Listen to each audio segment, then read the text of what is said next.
जय माता दी दोस्तों, अम्बे कृपा चैनल में आपका स्वागत है। आज आप देवी भागवत के स्कंद 2 से अध्याय नंबर 5 को सुनेंगे, जो श्लोक नंबर 33 से 59 तक है।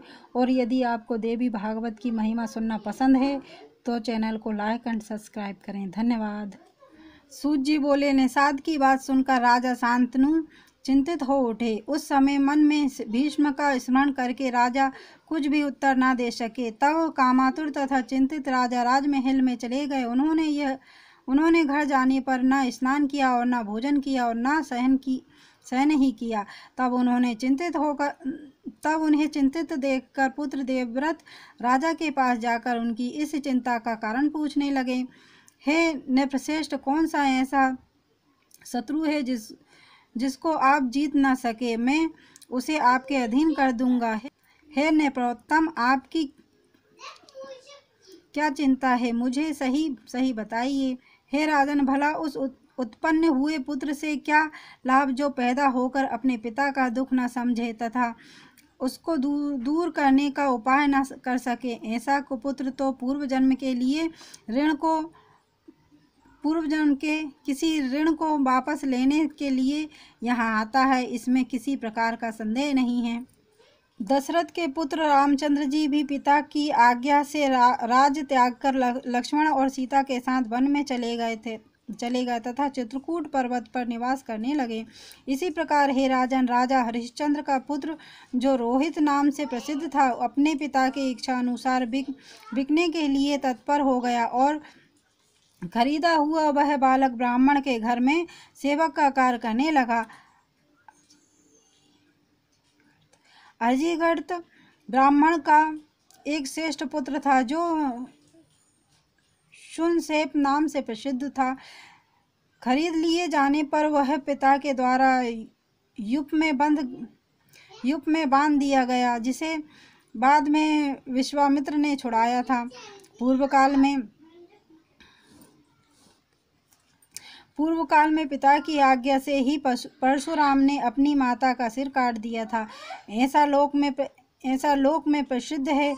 इस अनुचित कर्म को करके भी उन्होंने पिता की आज्ञा का महत्व बढ़ाया था।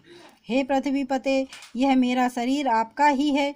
यदि मैं समर्थ नहीं हूँ, फिर भी आप कहिए, मैं आपकी क्या सेवा करूँ? मेरे रहते आपको किसी प्रकार की चिंता नहीं करनी चाहिए। मैं आपका असाध्य कार्य भी तत्काल पूरा करूँगा। हे राजन, आप बताइए कि आपको किस बात की चिंता है। मैं अभी धनुष लेकर उसका निवारण कर दूंगा।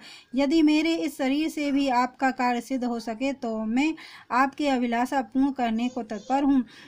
उस पुत्र को धिक्कार है जो समर्थ होकर भी अपने पिता की इच्छा को पूर्ण नहीं करता।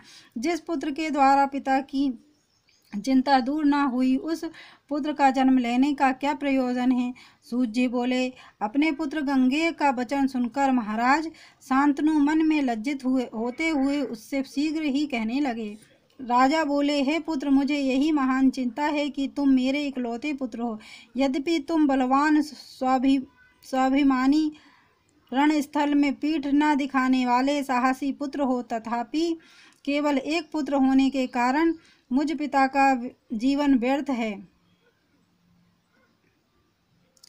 क्योंकि यदि कहीं किसी समर में तुम्हें अमर गति प्राप्त हो गई तो मैं असहाय होकर क्या कर सकूंगा? यही मुझे सबसे बड़ी चिंता लगी है। इसी कारण मैं आजकल दुखित रहता हूँ। हे पुत्र, इसके अतिरिक्त मुझे दूसरी कोई चिंता नहीं है जिसे मैं तुम्हारे सामने कहूँ। सूत जी बोले, यह सुनकर गंगे ने वृद्ध मंत्रियों से पूछा कि लज्जा से परिपूर्ण महाराज मुझे कुछ बता नहीं रहे हैं। आप लोग राजा की भावना जानकर सही एवं निश्चित कारण मुझे बताइए, मैं प्रसन्नता पूर्वक उसे संपन्न करूंगा। यह सुनकर मंत्रीगण राजा के पास गए और सब कारण सही जानकर उन्होंने युवक गंगे से आकर कह दिया। तब उनका अभिप्राय जानकर गंगे विचार करने लगे। मंत्रियों के साथ गंगापुत्र देवव्रत उस निषाद के घर शीघ्र गए और प्रेम के साथ विनम्र होकर यह कहने लगे। गंगे बोले, हे परंतप, आप अपनी सुंदरी कन्या मेरे पिताजी के लिए प्रदान कर दें, यही मैं आपसे प्रार्थना करता हूँ। आपकी ये कन्या मेरी माता हो और मैं उसका सेवक रहूँगा। निषाद ने कहा, हे महाभाग, हे नृपनंदन, आप स्वयं ही इसे अपनी भार्या बनाइए, क्योंकि आपके रहते हुए पुत्र राजा नहीं हो सकेगा।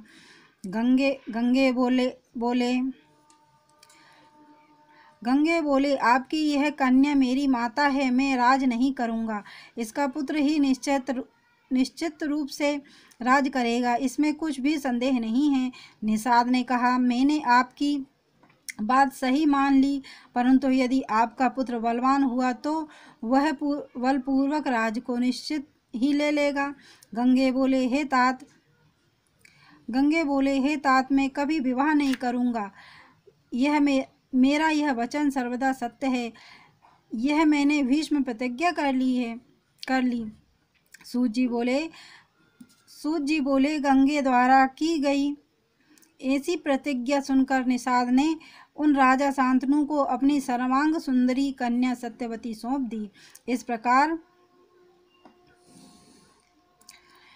प्रकार राजा शांतनु ने प्रिय सत्यवती से विवाह कर लिया। वे नृपश्रेष्ठ शांतनु पूर्व में सत्यवती से व्यास जी का जन्म नहीं जानते थे।